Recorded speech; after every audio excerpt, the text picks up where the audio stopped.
Hola, hola, yo soy Andrea Salcedo y me da muchísimo gusto darles la bienvenida a un episodio más de Clever Kids Podcast. Les recuerdo que además de escucharnos en Spotify, ya nos pueden ver también en YouTube. Así que pueden ir a nuestro canal de Clever Kids en YouTube, suscribirse para que no se pierdan de ninguno de nuestros episodios de este podcast. Y les cuento que el día de hoy tenemos un tema que a mí me parece súper importante porque vamos a hablar de la gran pregunta que me hacen mucho, que es, bueno, ¿se puede educar sin golpes? ¿Se puede educar sin castigos y sin crear a una generación de cristal? Hoy vamos a hablar de eso y de mucho más. Y para ello tengo a un gran invitado que les quiero presentar. Él es Gaudencio Rodríguez Juárez. Él es esposo, papá, psicólogo, psicoterapeuta, promotor de los buenos tratos en la infancia desde hace más de 25 años. Él es autor del libro Cero Golpes y también ha sido consultor para la UNICEF en crianza positiva y buenos tratos. Gaudencio, bienvenido al podcast. Me da muchísimo gusto tenerte acá con nosotros. Gracias, Andrea. Qué gusto. Para mí es un placer estar aquí en tu podcast. Gracias por la invitación. No, hombre, gracias a ti. Estoy segura que todo lo que nos vas a compartir el día de hoy le va a ayudar a muchos papás y maestros también que escuchan este podcast. Oye, Gaudencio, a mí lo más importante, más allá de todos los estudios, de todas las maestrías, diplomados y tantos estudios que tienes, esta carrera de ser papá. ¿Cuántos años tienen tus hijos, Gaudencio? ¿Cuántos hijos tienes? Platícanos. Tengo un hijo que hoy tiene 21 años. Eso quiere decir que ya llevo poco más de 2 décadas en esta profesión, que efectivamente, decía hace cerca de 100 años Sigmund Freud, es una de las funciones imposibles junto con la de gobernar y la de psicoanalizar, la de educar, ¿no? Bueno, él decía imposible en el sentido de hacerla bien, hacerla perfecto, ¿no? Es viable, sí, pero pues es una profesión en la que siempre van a quedar quejas, siempre van a quedar cosas por reclamarnos. ¿Por qué? Pues porque nos hemos de equivocar, ¿no? Eso es lo único garantizado. Entonces, llevo 21 años en esta labor de ser papá. Oye, nunca había escuchado que Freud había dicho esto tan certero, ¿eh? Está buenísimo porque tiene toda la razón. Siempre va a haber quejas por alguna de las dos partes, ¿no? Y nunca vamos a poder hacerlo perfecto. Sí, yo a veces suelo decir que de lo que se trata es de ser originales en nuestros propios errores como papás, ¿no? Y no andar cometiendo los mismitos que cometieron con nosotros. Pero bueno. Claro, porque algún error hemos de cometer. Entonces, no estar aunque sea repitiendo y darnos cuenta cuando cometamos los errores, ¿no? Claro. 21 años tu hijo, qué padre, Gaudencio. ¿Y desde antes ya trabajabas en este tema de la psicoterapia, de la psicología, de los buenos tratos, de la crianza, o fue a partir de que te convertiste en papá? No, fíjate, afortunadamente para mi hijo yo estaba en el tema antes de que él naciera, ¿no? Yo egresé de psicología hace cerca de 30 años y mi primer trabajo formal fue en un centro de asistencia social donde atendíamos a niñas y niños menores de 6 años en situación de violencia grave, extrema. Esos casos pues donde la seguridad pública pues tomaba los llamados de maltrato, los rescataba, los llevaba al centro de asistencia para que ahí pudiéramos pues atenderles, en los que la autoridad se encargaba pues de los asuntos jurídicos, administrativos y demás. Y pues ahí me quedé trabajando. ¿Ustedes atendían a los niños? Sí, es lo que llamamos una casa hogar, ¿no? Centro de asistencia social, a veces se le conoce más como orfanato, casa hogar. Y pues ahí les dábamos todo el cuidado médico, psicológico, asistencial, de reparación, pues, ¿no? De la violencia extrema vivida. Y ahí me quedé trabajando más de una década, me quedé por 12, 13 años trabajando en esta atención a víctimas, en un trabajo que, ya que me lo preguntas, para el cual la verdad es que la licenciatura en psicología no nos preparó. Y al día de hoy sigue sin prepararnos, porque los temas que necesitamos para atender a víctimas en una edad tan temprana no están al día de hoy aún en las currículas. ¿A qué me estoy refiriendo? Me estoy refiriendo a temáticas relacionadas con el trauma, con la resiliencia, con los efectos de la violencia en los cuerpos de niñas, niños, adolescentes y otros temas más, ¿no? Eso me llevó a tener que explorar estas temáticas, aprenderlas, buscar de una manera, digamos, muy autodidacta, porque hace 30 años pues tampoco es que hubiera cursos, diplomados en estas temáticas. Y entonces pues hubo que ir aprendiendo empíricamente, de manera autodidacta, decía. Y uno de estos tópicos pues tenía que ver también con la crianza, ¿no? Con la parentalidad, que hoy existe la palabra parentalidad. En aquel tiempo todavía ni la palabra estaba, digamos, como acuñada, ahora lo está, todavía no está muy difundida.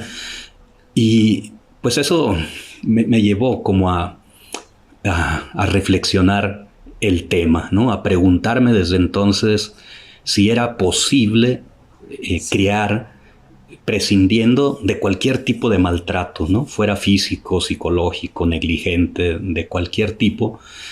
Y pues cuál fue mi sorpresa, que en aquel tiempo yo buscaba literatura, y la propia literatura relacionada con este tema sugería que trataras y criaras a tus hijos con paciencia, hablándoles con calma, cuidado, pero que si después de eso no hacían caso, pues bueno, se valía una nalgadita, más valía una nalgadita a tiempo, tal. Ajá.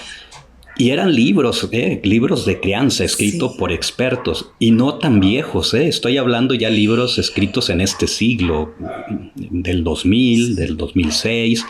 Puse varios ejemplos en mi libro de Cero Golpes, como para ir haciendo este recuento. Y a mí eso no me checaba, porque yo ya venía acumulando años de escuchar a los papás y a las mamás que maltrataban al extremo a estas niñas y niños que atendíamos en la casa hogar o centro de asistencia social. Y yo lo que escuchaba en estos papás y mamás eran argumentos del tipo que venían en estos libros. Es decir, estos papás decían: oiga, psicólogo, pero está bien, reconozco que le pegué a mi hijo, pero es exagerado que la autoridad me lo haya quitado, que me hayan separado de él, porque esto que les hice fue grave, pero no tanto grave lo que a mí me hicieron. Y entonces empezaban a relatar su propia historia, y efectivamente estuvo más grave. Aunque, claro, digamos, el maltrato que ellos habían infligido a sus propios hijos ya lo era, ¿no? Por eso la autoridad se los separó. Entonces, a mí no me hacía sentido, ¿no? Que en los libros encontráramos el permiso en casos más leves o tal, porque alcanzaba yo a captar que entonces lo único que variaba era la intensidad, ¿no? O sea, si le das una nalgadita de vez en cuando, una vez en la vida, no importa. Solo evita apalearlo al extremo. No, yo en estar escuchando esos relatos me dejaba ver muy claro que esa era la puerta de entrada para escalar, ¿no? Entonces, como bueno, el pretexto, ¿no? Quiero responder a tu pregunta es que eso me llevó a reflexionar, a investigar, a buscar como alguna postura de respeto total hacia los cuerpos de niñas y niños. No fue fácil encontrarla, pero tampoco fue imposible, porque por ahí inicios del 2000, Save the Children Internacional tenía una propuesta contra el castigo corporal, ¿no? Y entonces pues empecé a seguir esas propuestas con esas argumentaciones, y esto se sumó a mi proceso de reflexión. Entonces mi hijo nace en el 2002. En el 2002 yo ya tenía 6 años más o menos de este proceso de investigación, reflexión, y yo tenía una postura muy clara de respeto al cuerpo ajeno, ¿no? Y el hijo es un cuerpo ajeno, el hijo no nos pertenece, ni es un objeto, ni es pertenencia de los padres ni de nadie. Es un sujeto distinto a mí, que tiene una dignidad y que yo no puedo transgredirla. Ese mensaje, Andrea, yo lo tenía muy claro. Yo todavía no sabía bastante de crianza positiva, de crianza respetuosa, de todo esto que hoy se ha popularizado en nuestro lenguaje, afortunadamente, sí. Pero sí tenía muy claro este concepto. Mi hijo tiene dignidad y yo debo respetar su dignidad. Y eso realmente me alcanzó para respetarlo en muy buena medida. ¿Por qué lo trato de hacer el énfasis? Porque la gente que nos escucha ojalá se pueda quedar con esta idea, ¿no? Nuestro hijo no es nuestro en términos de propiedad, sino en términos de responsabilidad. No nos pertenece. Totalmente. Tenemos que respetar su dignidad porque es un ser humano, ¿no? A ti te tocó en estos más de 10 años que estuviste trabajando con los niños que llegaban contigo, te tocó ver qué pasa con los niños cuando son maltratados. Y de ahí a mí me gustaría, digo, claro que te tocaba ver niños muy maltratados, estamos hablando de niños que ya los retiraban con sus papás. Y tú trabajabas con ellos, no me puedo imaginar este trabajo que tuviste con estos niños. ¿Qué pasa con un niño cuando le pegas, Gaudencio? ¿Qué pasa con ellos? Eso me gustaría que nos explicaras un poco. Fíjate, pasan muchas cosas y por eso escribí todo un libro que hoy tiene más de 300 páginas, entonces se me hace difícil resumirla en pocos minutos, pero a ver. En pocos minutos. Lo voy a organizar de la siguiente forma. Pasan dos cosas. Una, a nivel de síntomas. Hoy hay cantidad de información que se ha acumulado para decirnos que esto llamado castigo corporal y humillante, ojo, castigo corporal es distinto al maltrato infantil grave y extremo.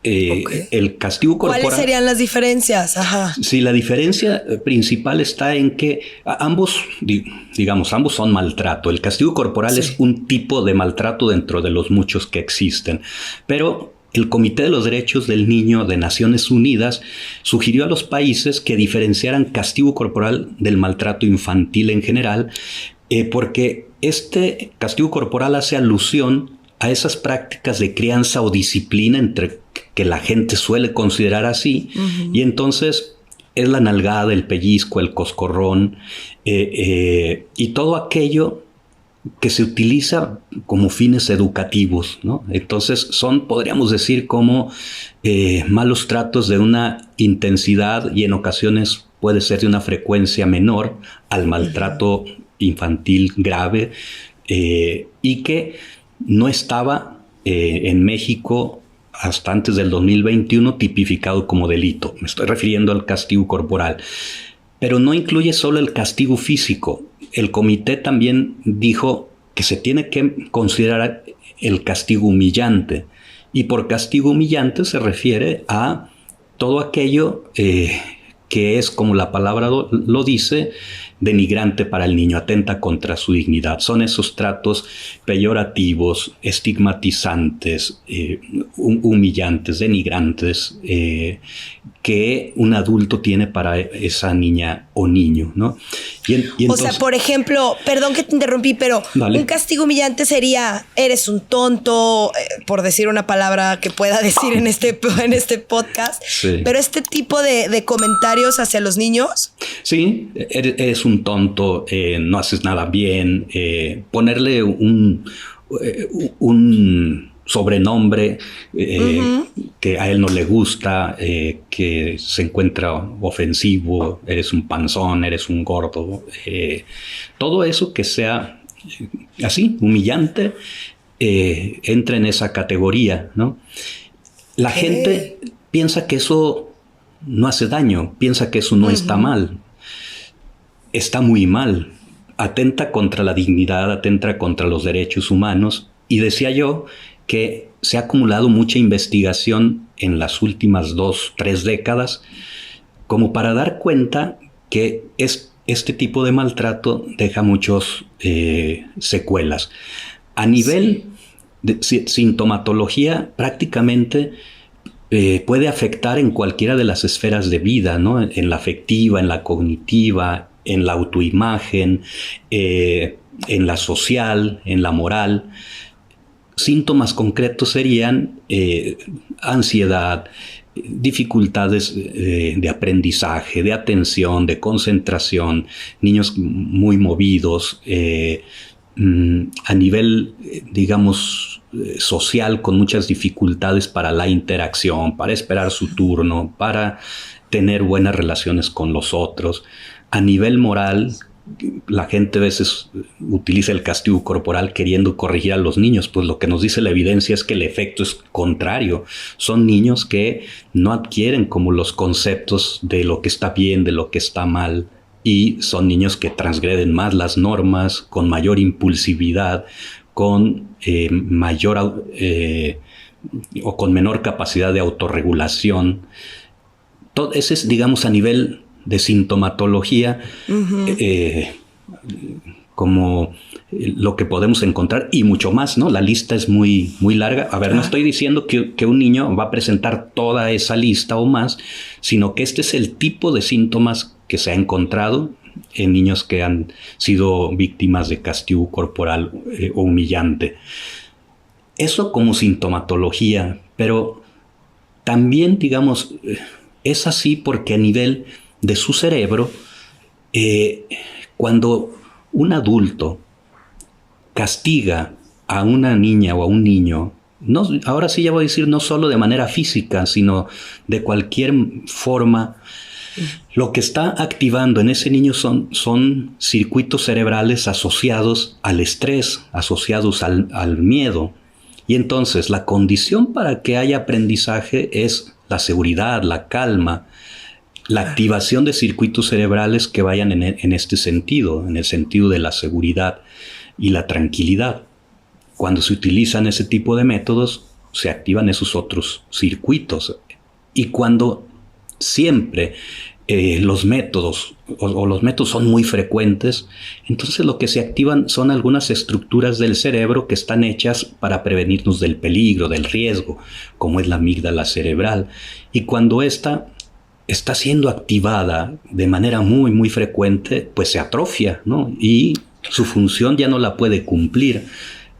Ahora tendremos a un niño con una amígdala hiperestimulada, que ya no puede calibrar cuándo sí hay peligro y cuándo no lo hay, sino que todo el tiempo se mantiene en tensión y todo lo ve como peligroso. Y entonces es un niño o una niña que estará siempre hipervigilante, con niveles de estrés muy alto, y los niveles de estrés alto pues generan como muerte neuronal, rupturas sinápticas que no alientan el desarrollo y evolución del cerebro, ¿no? Entonces, claro, un cerebro que no crece con una estructura sana, pues no olvidemos que el cerebro es como la computadora de todo el cuerpo, pues quiere decir que la salud mental no estará garantizada. Entonces, en resumen, hoy sabemos que deja mucha secuela este tipo de maltrato, ¿no? Ya el maltrato infantil grave y extremo ya ni necesitamos explicar sus secuelas, ¿no? Esas ya. Sí. Pero estos otros de menor intensidad no son de menor intensidad, dejan secuelas importantes. Y en un periodo muy importante de nuestra vida, si estamos hablando, por ejemplo, de niños, ¿no? Claro. Que están construyendo su propia autoestima, su imagen de sí mismos, están conociendo el mundo y cómo es el mundo a través principalmente de los adultos de referencia, que son los que ocasionan este tipo de maltrato hacia ellos. Y a mí se me hace muy valioso esto que decías. Por ejemplo, lo que te tocaba en este trabajo que nos mencionabas al principio, que eran papás que te decían, bueno, quizás sí le pegué a mi hijo, pero déjate cuento cómo me pegaron a mí. No estuvo tan grave, ¿no? Y escuchabas a estos papás y decías, híjole, sí le pegaron mucho peor a él y otras cosas de maltrato. Por eso quizá él no lo ve tan grave. Pero el que hables del castigo corporal, incluso una nalgada, incluso un pellizco, el que hables del castigo humillante, o sea, que ni siquiera tiene contacto físico, eso a mí se me hace bien importante y lo quiero subrayar para que los papás y los maestros que nos escuchan, porque también me ha tocado que me inviten a dar pláticas en escuelas que me dicen, oye Andrés, que hay maestras que llevan muchos años dando clases y son muy buenas, pero todavía recurren. sobre todo la humillación con sus alumnos. Entonces, ir cambiando a entender que no porque sea poquito, ay, no pasa nada, sino que, como bien dices tú, sí repercute, o sea, sí queda una huella emocional, sí queda una huella en todo lo que estamos diciendo de formar la personalidad, formar el autoestima. Y hay algo que me dicen mucho, que estoy segura que a ti también, y lo has escuchado 1000 veces, y te lo quiero preguntar a ver tú cómo les contestas. Andrea, a mí me dieron una nalgada, a mí me pegaron de niño y mírame, estoy muy bien, no me pasó nada, no me traumé. ¿Tú qué respondes ante esto, Gaudencio? ¿Sí lo has escuchado también? Sí, 1000 veces. Pues de hecho, esta es una de las principales secuelas de eso que nos hicieron, ¿no? El que hoy defendamos estos métodos de crianza que son irrespetuosos de la dignidad de las niñas y de los niños, ¿no? Claro. Totalmente, que nos pasó, o sea, algo. Defender algo que es irrespetuoso para nosotros, totalmente. Sí, o sea, yo a base de escuchar esto y pensarlo bastante y acompañar a una buena cantidad de personas en el tema, concluyo que la defensa de estos métodos de crianza autoritarios, maltratantes, es proporcional a la herida que nos dejó la manera en que nos criaron, ¿no? Ok. Entre más defiende una persona estos métodos de crianza, más grande es su herida por la manera en que le criaron. Por eso la defiende. ¿Qué respondo yo? Esto lo pienso, no siempre se lo digo, claro, porque tampoco se trata de ser como muy confrontadores con la gente, no. Porque en realidad lo dicen desde su herida.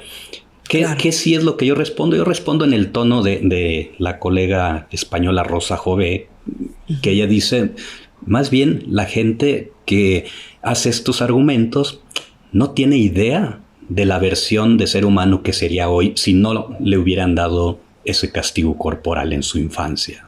Dicho de otra manera, no somos lo que somos gracias a ese castigo corporal, sino a pesar de ese castigo corporal.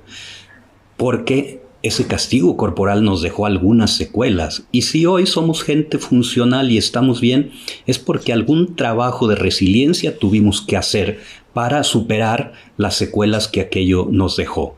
O también pudo haber sucedido que los buenos tratos que nuestros propios padres, madres o quienes nos criaron predominaron sobre los malos tratos, porque eso también hay que decirlo, ¿no? O sea, una golondrina no hace verano, o sea, puede suceder que una niña o un niño puede, con una situación con una nalgada, digamos, al calor del enojo de su papá, de su mamá una vez en la vida, sí, lo que ha predominado en ese vínculo es el buen trato, y si ese papá o mamá repara esa situación, que esta es una parte muy, muy importante. O sea, nos hemos de equivocar. Por eso suelo afirmar yo que el error está garantizado en la crianza. La reparación debería de estarlo también, ¿no? Porque no importa, o sea, más que el error por sí mismo, importa lo que viene después de parte del papá o la mamá que lo cometió. Si lo que viene después es la reparación, producto de que yo, papá, se me enfría la cabeza, reconozco que me equivoqué, y entonces ante mi hijo se lo digo, se lo afirmo, oye, esto no debió pasar, lo que yo hice estuvo muy mal, y luego busco un acto reparatorio. Bueno, no le habré ahorrado el dolor físico o psicológico, emocional, pero sí le puedo ahorrar el sufrimiento, incluso el trauma, ¿no? Pero si lo que viene después de ese error mío, que se tradujo en un golpe, en una humillación de algún tipo, es la irresponsabilidad de mi parte, es decir, me hago como que nada pasó, o peor aún, lo culpo diciéndole, y es para que entiendas, es por tu bien, ahí sí estaré comprometiendo su salud mental, ¿no? Porque un evento de este tipo, y peor aún si se suma con más eventos de este tipo, puede ir conformando tanto una estructura cerebral como una estructura mental, y luego una personalidad negativa en la línea que tú mencionabas hace un momento. O sea, un niño que va a ir pensando negativamente acerca de sí mismo. Estoy mal, estoy defectuoso, por eso me tratan mal, no me quieren, no soy valioso.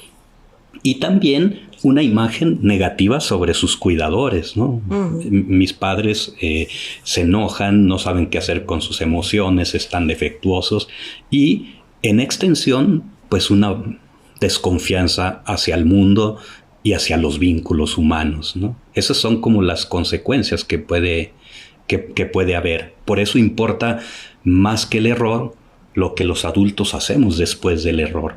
Deberíamos de reparar y no actuar con irresponsabilidad. Totalmente. Y yo creo que esta es una buena noticia para muchos papás que nos estén escuchando y que digan, ok, bueno, quizá yo ya cometí este error y tengo la oportunidad de reparar el error. O sea, no quedarte ahí y sobre todo, como dices, no culpabilizar a los hijos. Es que tú te portaste mal y por tu culpa tú quisiste que te pegara. Es que tú me hiciste enojar, ¿no? Le echan la culpa a los niños y ya vimos que en muchos casos estos niños pueden crecer y pueden repetir estos malos tratos, pero también pueden crecer pensando que merecen ser castigados, ¿no, Gaudencio? Por supuesto, y la evidencia son estos papás y mamás del que te contaba que yo entrevistaba en esta casa hogar, ¿no? Ellos lo decían de manera genuina. Sí, reconozco haber lastimado a mi hijo, pero a mí me fue peor. Y lo decían de manera genuina, no era de una manera irresponsable o tramposa para zafarse de la situación. De veras, estaban desconcertados. ¿Por qué me quitan a mi hijo? Lo que le hice fue leve comparado con lo que me hicieron a mí. Entonces, el poder reparar puede permitir que la violencia o la agresividad desbordada, producto de nuestra incapacidad de autorregulación, quede naturalizada, ¿no? Y entonces, cuando yo le puedo decir a mi hijo, oye, me equivoqué, no debí gritarte así, o no debí decirte esta palabra, o se me fue la mano y no debí golpearte, fui yo quien cometió el error. Estamos también como abriendo la posibilidad de cortar esa cadena transgeneracional de malos tratos, y eso pues valdría la pena que lo practiquemos. Voy a insistir. Sí. ¿Por qué? Porque el error está garantizado y nos puede llevar a lastimar a nuestros hijos. Hagamos que también la reparación lo esté.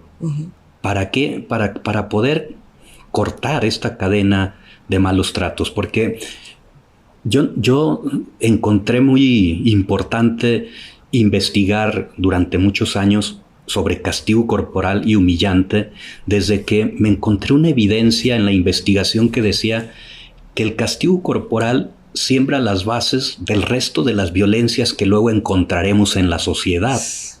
Cuando yo leí esa evidencia, esa conclusión de las investigaciones, que fue hace mucho, dije, pues claro, si queremos hacer prevención muy temprana, tenemos que empezar por garantizarle la experiencia del buen trato en cada una de las células a los niños y niñas desde que llegan al planeta Tierra. Porque si esto está garantizado, entonces se van a ir convirtiendo en personas con estas terminaciones nerviosas que registran el buen trato muy vivas, ¿no? Porque ¿qué pasa cuando les maltratamos? Pues esa sensibilidad nerviosa la vamos apaleando, ¿no? Y la naturalización de la violencia viene aparejada de una incapacidad para sentir el maltrato. Y esto es producto pues de estar recibiendo humillación constante o maltrato en cualquiera de sus modalidades constante. Y eso sembrará las bases para que este niño muy pronto ya esté haciéndole lo mismo a su hermano, ¿no? Ni siquiera tenemos que esperar a que se vuelva un adulto, ¿no? Claro. Muy pronto con su hermano va a estar haciéndole lo mismo que le hacen a él. Con el compañerito en la escuela, claro.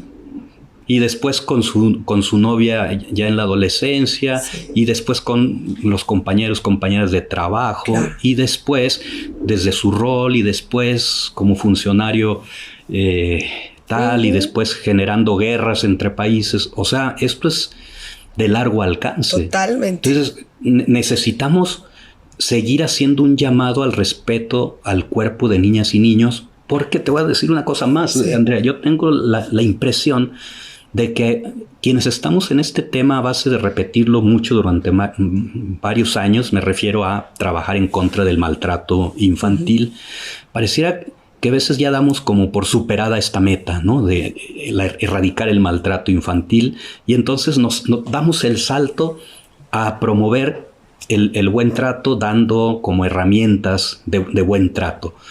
Pero la pura verdad es que todavía no hemos superado lo anterior. O sea, al día de hoy, en 2019, datos de UNICEF decían que 6 de cada 10 niñas y niños seguían siendo disciplinados con castigo corporal y humillante, la mayoría.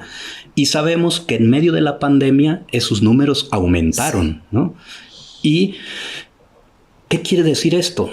Que necesitamos seguir trabajando en erradicar las prácticas de crianza maltratantes, porque si la gente no las identifica como maltratantes, no va a tener la motivación de apropiarse de prácticas de crianza bien tratantes. Hasta las publican en Instagram, Gaudencio.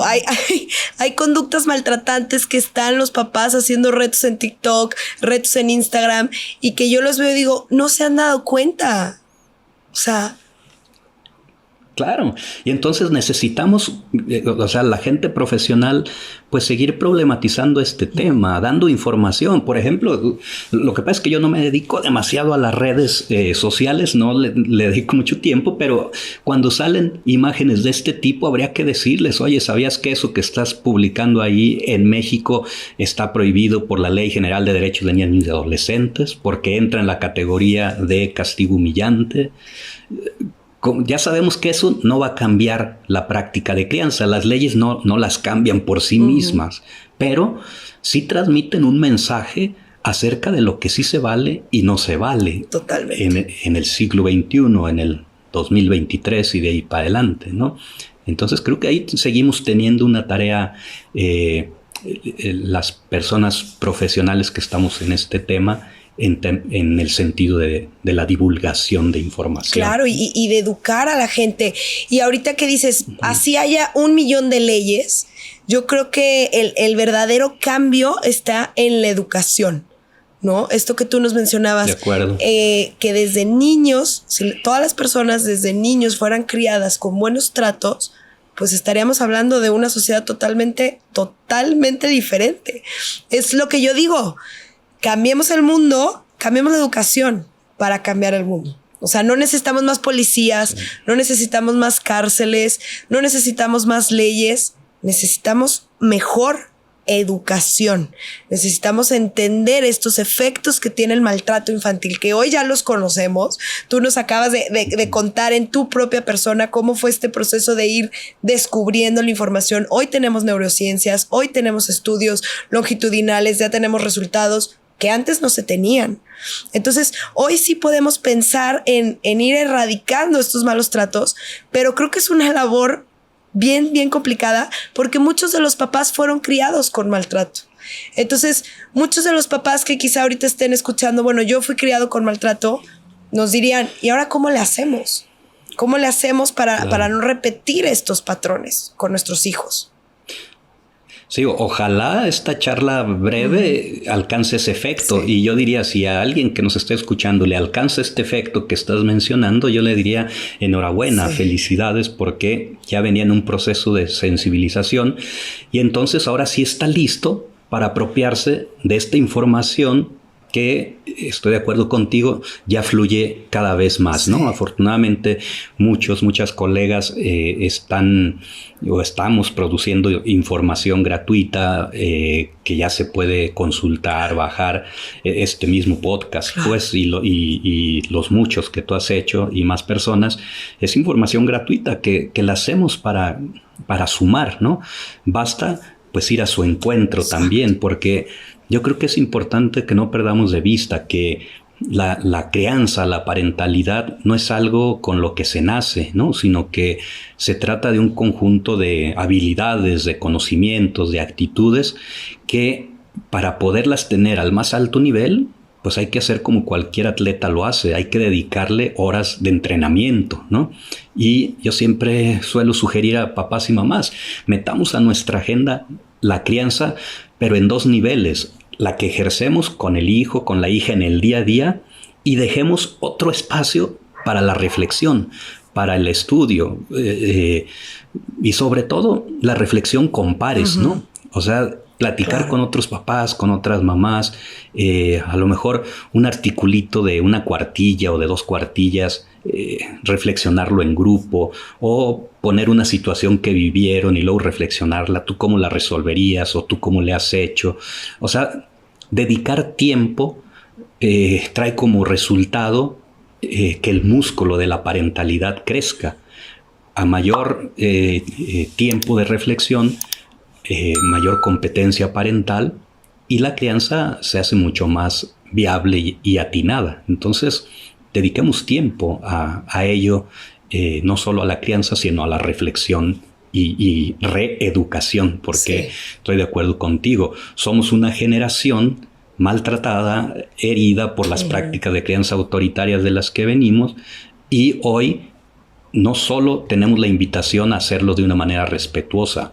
En México y muchos otros países es una obligación jurídica. Así lo mandata la ley.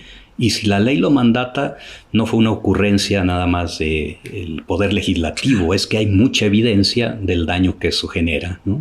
Totalmente. Gaudencio, ¿nos pudieras hablar un poco brevemente sobre esta ley y estas leyes que existen en México? Porque yo creo que mucha gente no las conoce, para que sepan que existen. Y otra pregunta ahí, ¿quién denuncia?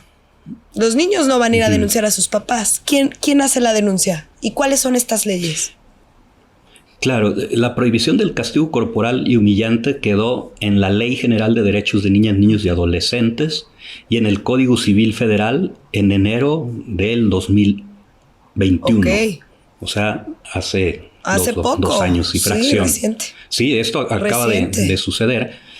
Y bueno, de hecho, todavía, como somos una federación, todos los estados no han hecho todavía la homologación de las leyes. O sea, lo que tendrían que hacer todos los estados de la República es, en sus respectivas leyes locales, plasmar esa prohibición. Todavía no ocurre eso en todas.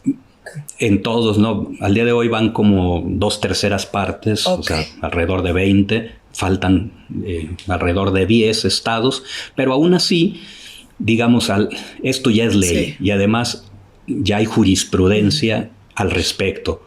¿Ante quién denuncia? Cualquier persona que sea testigo de lo que está observando. Y en ese sentido hay que decirlo, o sea, los niños y niñas decían, no son propiedad de nadie, sino responsabilidad de todas las personas adultas de la comunidad, ¿no? Y entonces, quien sea testigo ha de denunciar. ¿Ante quién? Ante la Procuraduría de Protección de Derechos de Niñas, Niños y Adolescentes. Hay una federal y hay una en cada estado de la República, y suele haber procuradurías auxiliares en cada municipio. Casi todos los municipios tienen una procuraduría auxiliar.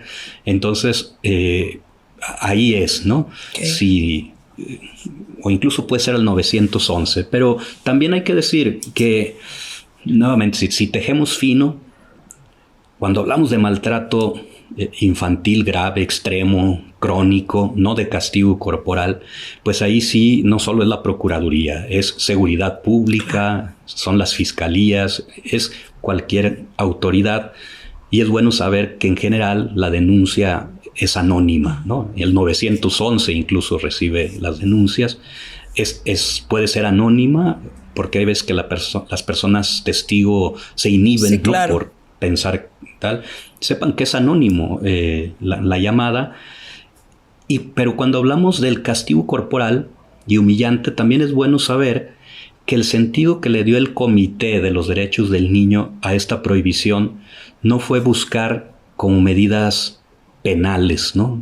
Sino medidas reeducativas. O sea, el espíritu que tiene cuando se denuncia a una persona por castigo corporal y humillante es meterla a un proceso de reeducación, porque se parte que son personas que no tienen como intención necesariamente lastimar a su hijo, sino educarlo, ¿no? Pero pues tienen una idea errónea, y entonces de lo que se trata es de que las instituciones públicas tengan recursos para la reeducación de esas personas. Claro. Y hay ocasiones en que lo que están haciendo no es como extremo, recurrente, sino producto de la desesperación del momento. Yo ahí suelo sugerirle a la gente, asumámonos como alguien solidario. A ver, estoy pensando en la gente en un aeropuerto, en una central de autobuses donde mucho calor, ya llevan mucho tiempo esperando,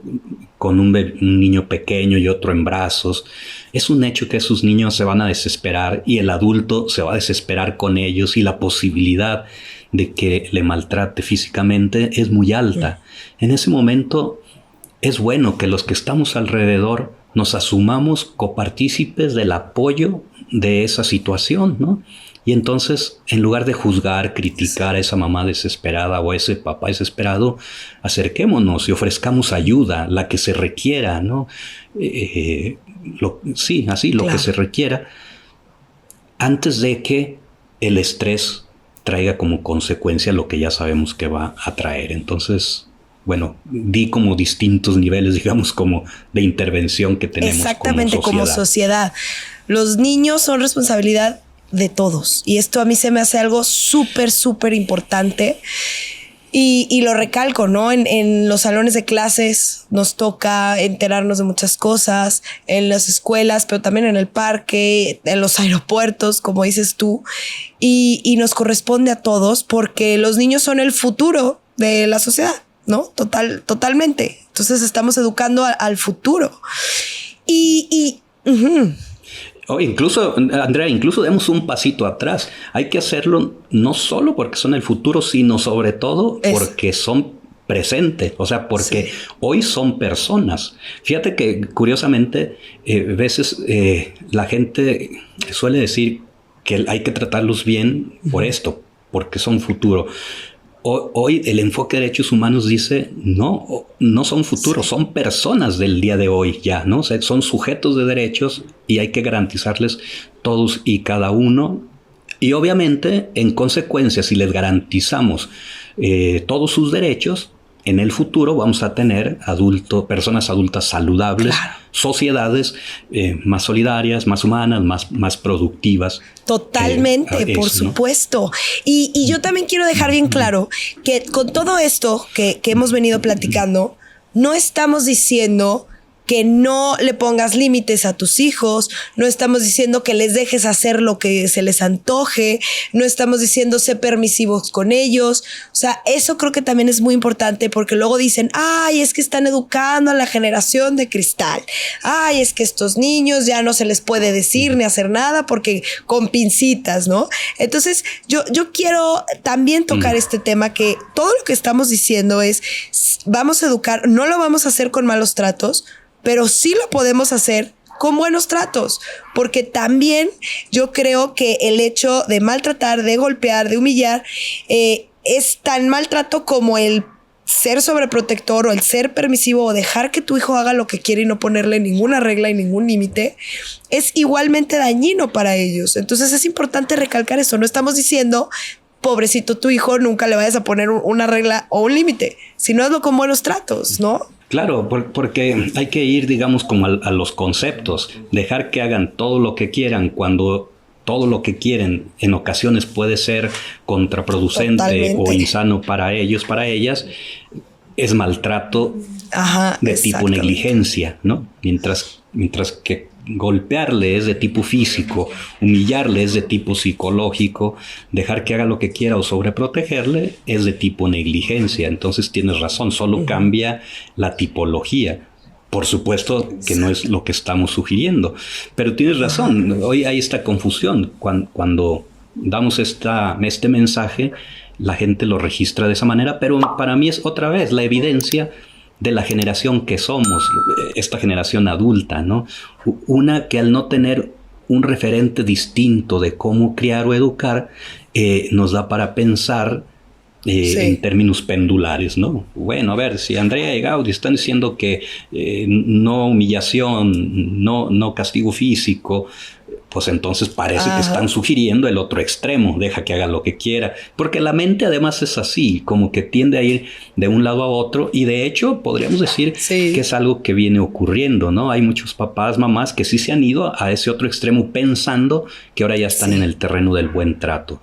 No, o sea, el buen trato, para decirlo muy rápido, que digamos, triste que hoy ni siquiera tenemos una definición de buen trato como si la tenemos de maltrato, ¿no? Yo en Cero Golpes hago una propuesta, y para decirla rápida, yo entiendo por buen trato todas aquellas prácticas de crianza, acompañamiento, protección, guía, que tratan al niño como un semejante, es decir, respetan su dignidad, cubren todas sus necesidades de desarrollo, le dicen sí a todas las necesidades de desarrollo, no necesariamente a todos los deseos. 3, respeta todos sus derechos.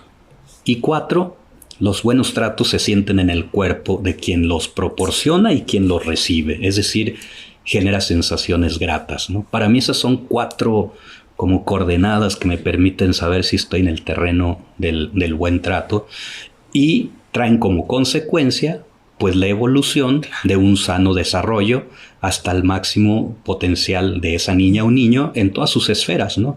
En la social, cognitiva, espiritual, etc.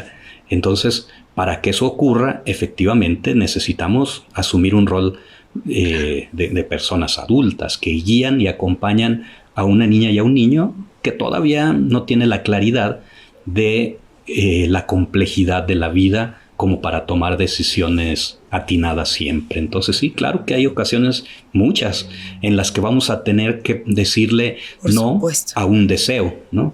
Las necesidades le vamos a decir sí, siempre que sea posible y tanto como sea necesario.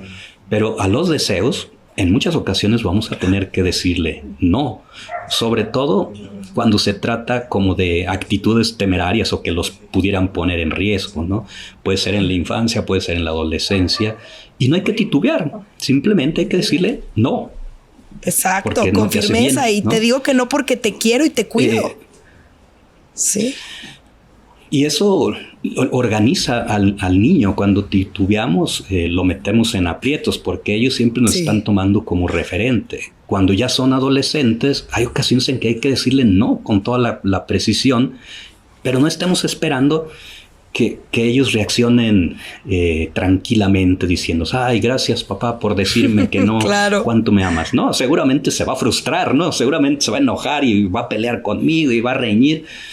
No importa, para eso estoy, para que tenga alguien con quien, digamos, poner a practicar su frustración, saber cómo negociar, saber cómo elaborar la frustración y qué hacer con un no, porque la vida le va a ir también como planteando muchos no, que hay que saber cómo relacionarse con ellos. Sí, cuando se trata de darle como una instrucción, una sugerencia, tal, pues hay que buscarlos como sí, ¿no? Hay que decírselo en positivo y tal, pero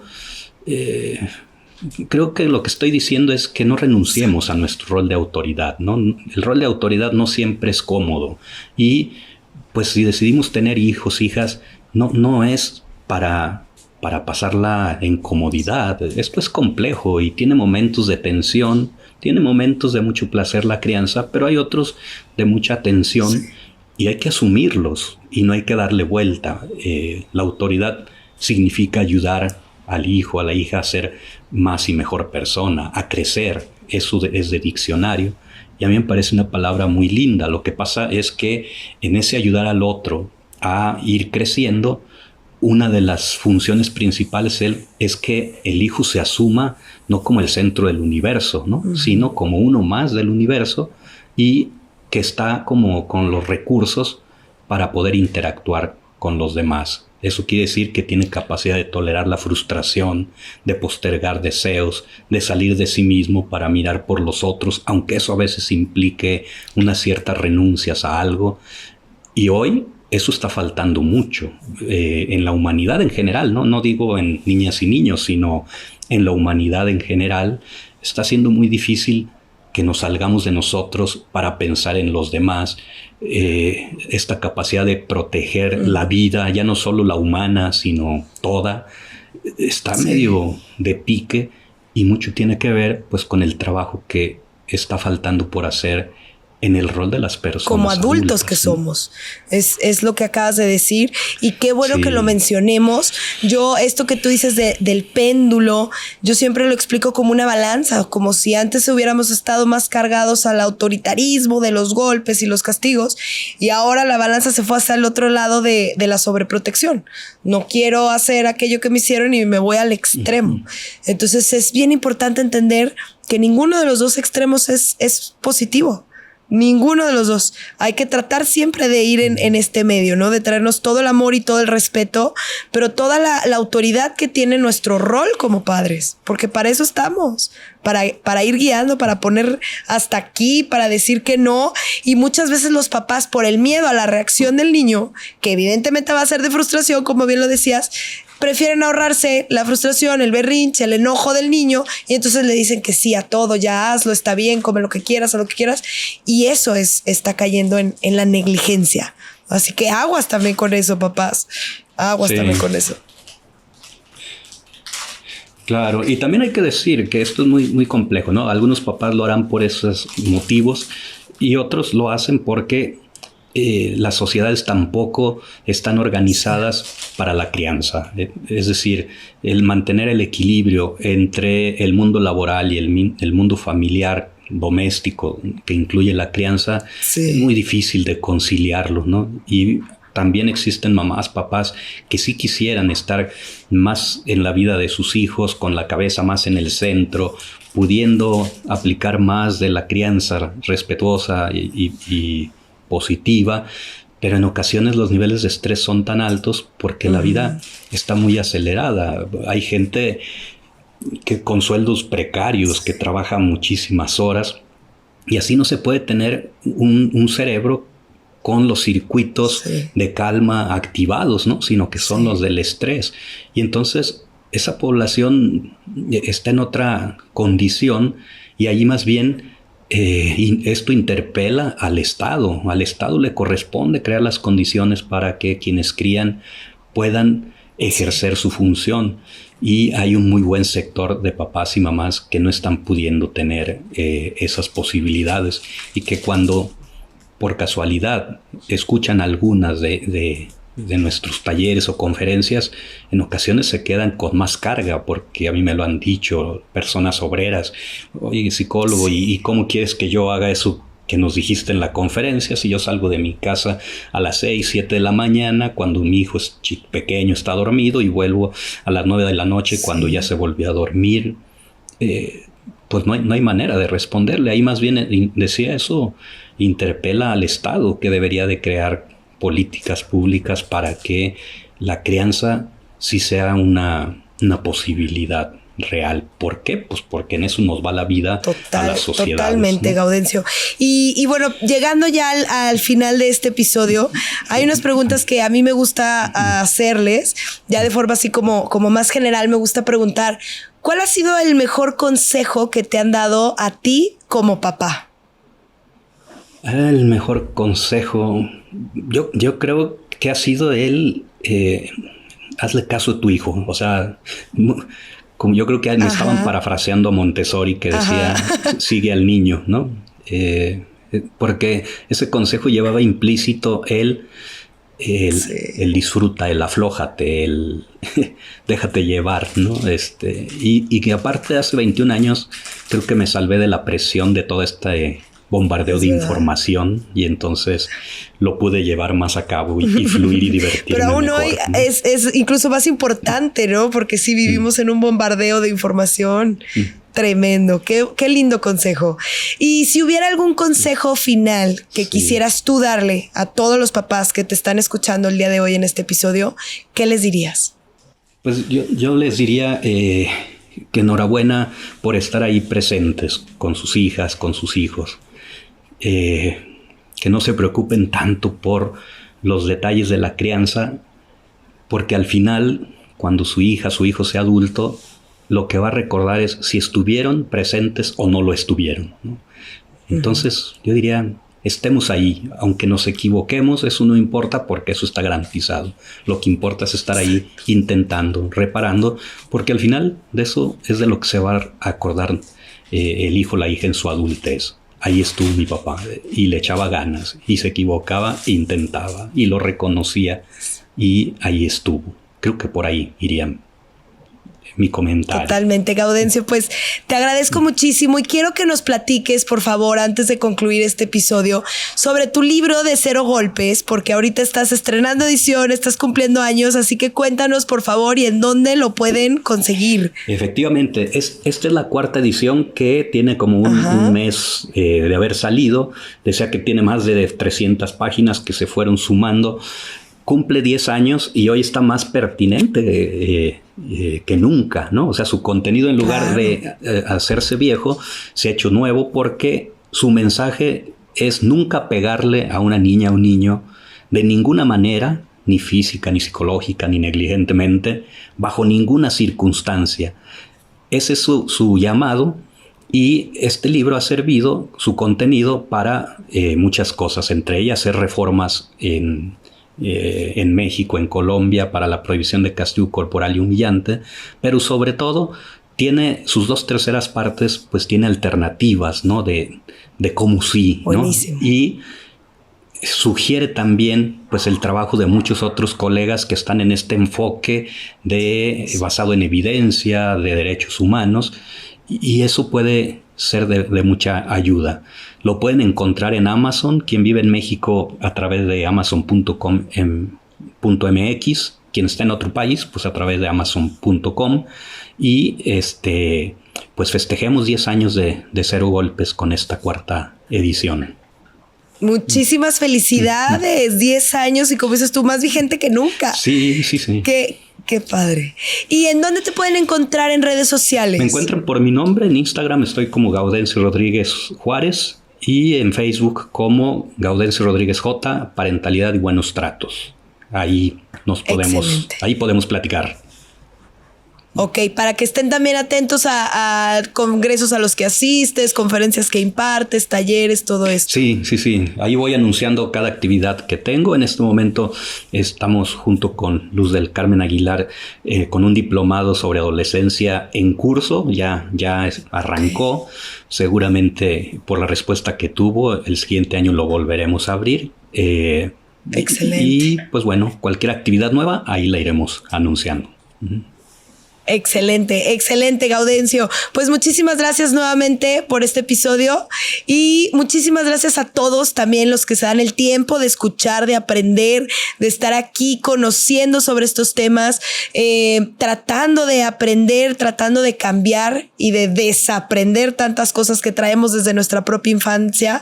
La verdad es que los felicito y les agradezco que nos escuchen, que escuchen Clever Kids Podcast. Les recuerdo que también ya nos pueden ver en YouTube, suscribirse al canal de Clever Kids en YouTube y compartir este episodio para que este mensaje le llegue a más personas, para que este mensaje le llegue a muchas personas que necesiten escucharlo, que querían escucharlo o que tal vez no querían escucharlo y si tú se lo compartes puede ayudarle bastante a esa persona y a los niños que tiene a su cargo. Así que compártelo, coméntanos y me encuentran en Instagram como Hablemos de Educación Infantil. Muchísimas gracias a todos y nos escuchamos en el próximo episodio.